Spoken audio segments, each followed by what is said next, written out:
नमस्कार बच्चों, कैसे हैं आप सब। मैं सीमा पारिक एक बार फिर से आपका हिंदी कालांश में हार्दिक स्वागत करती हूँ।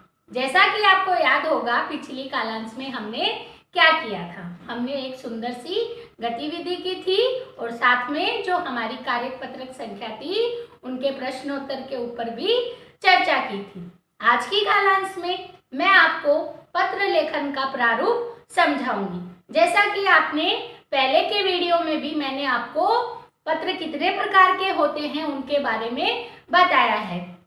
पत्र दो प्रकार के होते हैं, औपचारिक और अनौपचारिक। तो सबसे पहले जो हमारा पत्र का प्रारूप है वो मैं आपको दिखाऊंगी। साथ में एक बार मैं फिर से आपको बताऊंगी कि औपचारिक पत्र कौन से होते हैं। औपचारिक जो पत्र होते हैं वो सरकारी या कार्यालय से संबंधित जो लोग होते हैं उनको लिखे जाते हैं, और अनौपचारिक पत्र हैं वो अपने रिश्तेदार, मित्र, सगे संबंधियों को लिखे जाते हैं। तो सबसे पहले एक बार फिर से हम जो पत्र का प्रारूप है, औपचारिक व अनौपचारिक पत्र का प्रारूप, उस पर नजर डालेंगे। तो बच्चों, आपके सामने है औपचारिक पत्र का प्रारूप। अगर आप घर से लिखते हैं पत्र तो आपको अपना पता लिखना रहता है, लेकिन अगर आप स्कूल से परीक्षा में लिखते हैं, अगर परीक्षा में आपको लिखना रहता है तो आप सबसे पहले क्या लिखोगे? परीक्षा भवन, फिर जो स्थान है उसका नाम, फिर उसके बाद में तारीख। ठीक है, तो ये आपको लिखना रहता है। फिर किसको पत्र लिख रहे हैं वो आपको लिखना रहता है। और फिर अगर आप स्कूल से लिख रहे हैं, स्कूल में अगर लिख रहे हैं औपचारिक, जैसे अवकाश पत्र लिख रहे हैं, तो आपको स्कूल का नाम और स्थान का नाम लिखना रहता है। इसके बाद में विषय, फिर संबोधन, यानी पुरुष है तो महोदय, अगर और स्त्री है तो आपको लिखना है महोदया। फिर आप अपना जो पहला अनुच्छेद है उसमें अपना परिचय लिखेंगे और दूसरे में लिखेंगे विषय विस्तार, और अंत में धन्यवाद करते हुए आपको समापन करना है। और अंत में आप लिखेंगे आपका आज्ञाकारी शिष्य, अगर बालिका है तो आपको लिखना है आपकी आज्ञाकारी शिष्या। और अगर परीक्षा में लिख रहे हैं तो आपको अपना नाम नहीं लिखना रहता है, क ख ग आप लिख सकते हैं। अगर आप ऐसे पत्र लिख रहे हैं तो अपना नाम और अपनी कक्षा का नाम लिख सकते हैं। तो यहाँ पर एक उदाहरण है, ये आप देख लीजिए। मैंने पहले भी आपको पत्र का प्रारूप और उदाहरण करवाए हुए हैं, आप ध्यान से देखिए। इसके बाद में आते हैं हम अनौपचारिक पत्र के प्रारूप पर। अब अनौपचारिक पत्र का प्रारूप आप देखिए, जो हम अपने सगे संबंधियों को, मित्रों को, इनको लिखते हैं। अगर घर से लिखेंगे तो वो ही बात है, आपको घर का पता लिखना है। अगर परीक्षा में लिख रहे हैं तो परीक्षा भवन आपको लिखना रहता है। फिर तिथि, अगर आपसे छोटा है तो आपको प्रिय, अगर बड़ा है तो आपको आदरणीय लिखना पड़ता है। अब छोटा है तो सस्नेह है, और अगर बड़े हैं तो आपको अभिवादन के लिए सादर प्रणाम लिखना रहता है।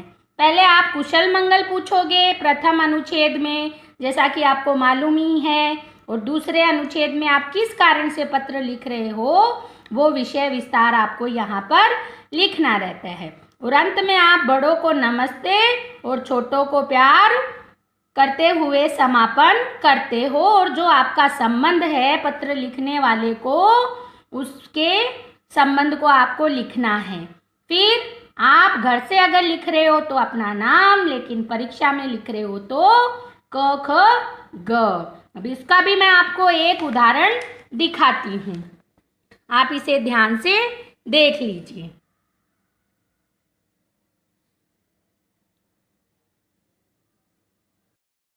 तो बच्चों, अभी आपने जो पत्र के प्रारूप होते हैं उनके बारे में समझा, और साथ में मैंने आपको एक एक पत्र का उदाहरण भी दिखाया, औपचारिक पत्र का भी और अनौपचारिक पत्र का भी। अब जो हमारी कार्य पुस्तिका में एक जो कार्यपत्रक संख्या है उस पर हमें पत्र लिखना है। उसमें दिया क्या गया है कि जंकी बर्गर का आत्मबोध पढ़कर। और आपने क्या निर्णय लिया कि जो आपकी स्कूल है उसकी कैंटीन में जो जंक फूड है उनकी बिक्री पर रोक लगाने हेतु आपको अपने प्रधानाचार्य को एक पत्र लिखना है। जब प्रधानाचार्य को लिखेंगे तो हम कौन सा पत्र लिखेंगे? हाँ, हम औपचारिक पत्र लिखेंगे। तो सबसे पहले हम जो कार्य पत्रक संख्या है वो पूर्ण करेंगे। तो बच्चों, हमें जो कार्य पत्रक संख्या है वो कैसे पूर्ण करनी है? सबसे पहले हम परीक्षा भवन लिखेंगे, उसके बाद में तिथि, फिर हम लिखेंगे सेवा में प्रधानाचार्य जी, एल्केमी स्कूल, आपकी स्कूल का नाम लिखना है और सूरत लिखना है। फिर विषय क्या है, आप किस लिए लिख रहे हैं? कैंटीन में जंक फूड की बिक्री पर रोक हेतु, यानी आपको जो जंक फूड है उसकी बिक्री पर रोक लगाने के लिए आपको प्रधानाध्यापक को पत्र लिखना है। तो हम क्या लिखेंगे? महोदय, सविनय निवेदन है कि मैं आपके विद्यालय का, अब कक्षा है 5, तो आप जो भी वर्ग में हैं वो आप यहाँ पर लिख सकते हैं।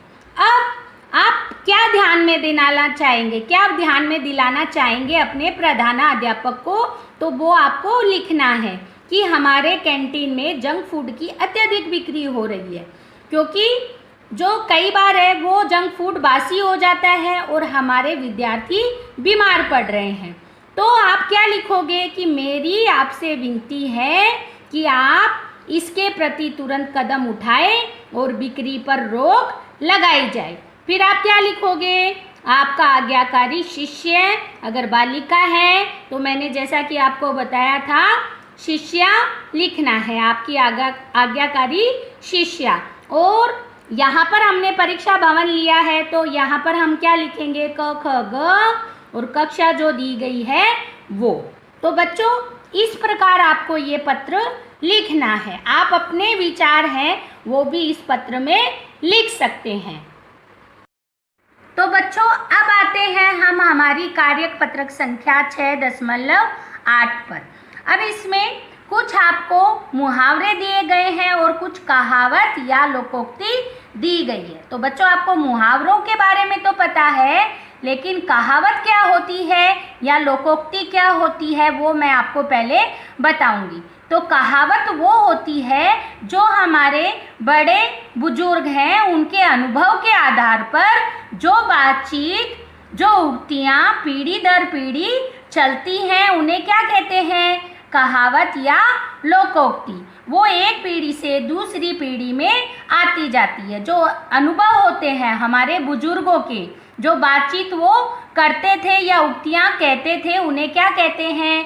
कहावत या लोकोक्ति कहते हैं। तो सबसे पहले जैसे हमारे पाठ में भी आया गया है, जिस थाली में रहता हूँ उसमें छेद नहीं करना चाहता, अर्थात उपकार करने वाले का कभी अहित नहीं करना चाहिए। तो बच्चों, इसमें हमारे पाठ से जो कार्यक पत्रक संख्या है उसमें यहाँ पर कुछ कहावतें या मुहावरे दिए गए हैं। तो सबसे पहले हमें उनका अर्थ जानना है, उसके बाद में उनका वाक्य में प्रयोग करना है। तो सबसे पहले यहाँ पर जो पहली कहावत है वो मैं आपको बताऊंगी, जहाँ गुड़ होगा वहाँ मक्खियाँ होगी। तो इसका अर्थ क्या होगा? आकर्षक वस्तु की तरफ आकर्षित होना।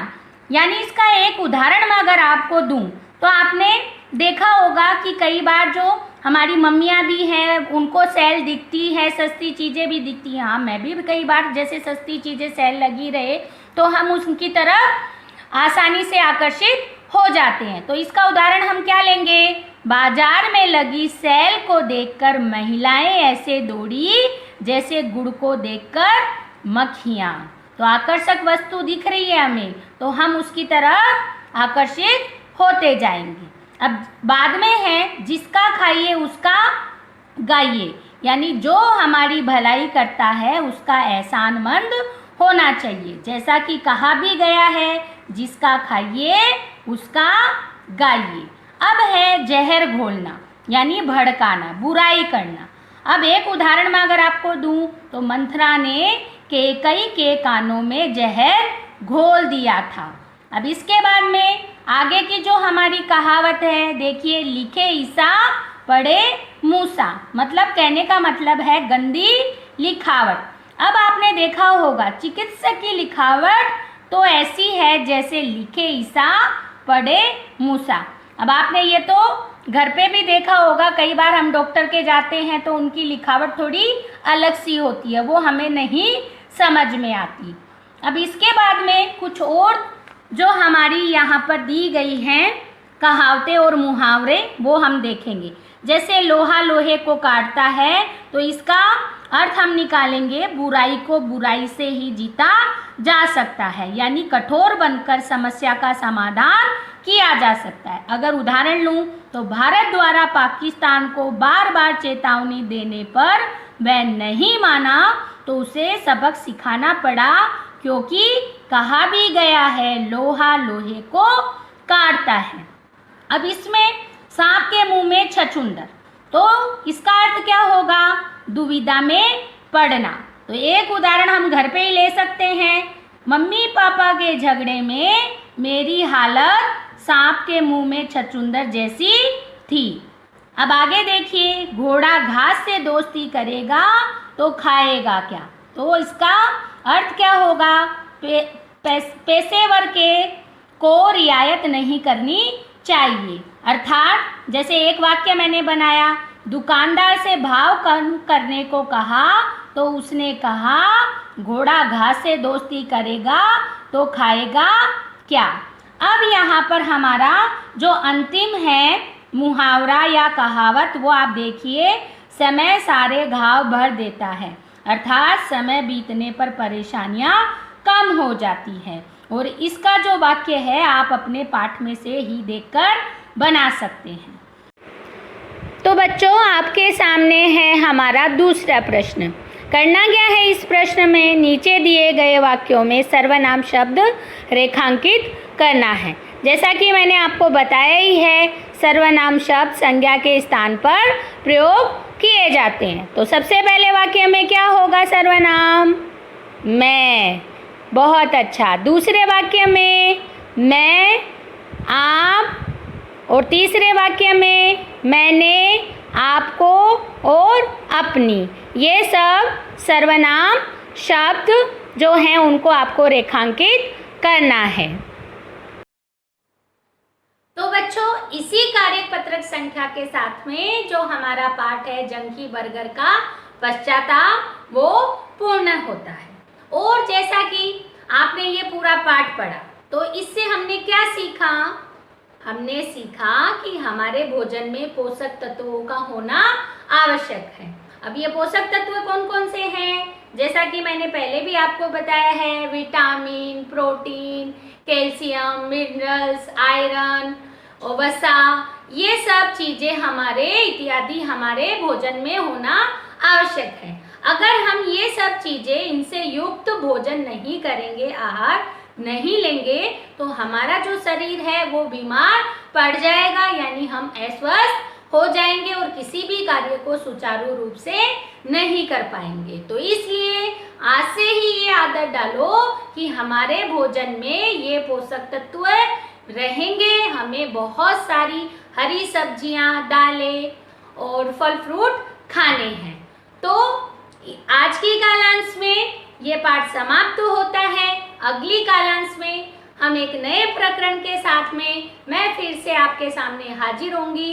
तब तक के लिए नमस्कार, सुरक्षित रहिए, स्वस्थ रहिए।